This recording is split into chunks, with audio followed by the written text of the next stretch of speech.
Do you really believe Dan Snyder's going to sell? Oh, yeah, I think he will. I think he will. And he's going to get $7 billion.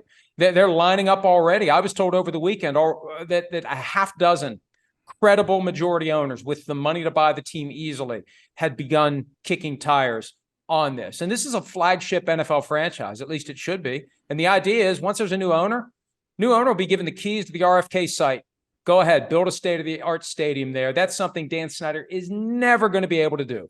So I think he is going to do it. Now, with him, you can never rule out anything, but I think it's clearly pointing in that direction, and he's going to get far more than anyone has ever gotten for an NFL team. Yeah, but I don't want to buy a team and inherit the problems that are still there. I mean, it was systemic, and I don't know, like, what is going to be left over if I'm Jeff Bezos and Jay-Z and I go in and buy this, what am I buying? What am I getting that goes along with a football team?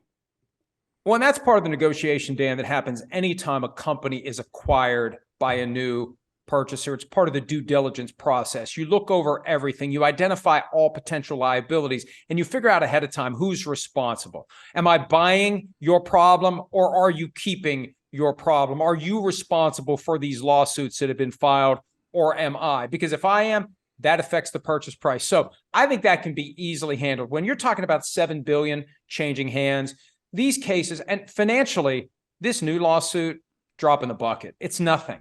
It's nothing. And it's of no concern to the new ownership whatsoever. Now, there could be other issues that become a problem for whoever owns the asset, but those are things that you would all figure out as part of the negotiation that leads to the final purchase price. Why $7 billion?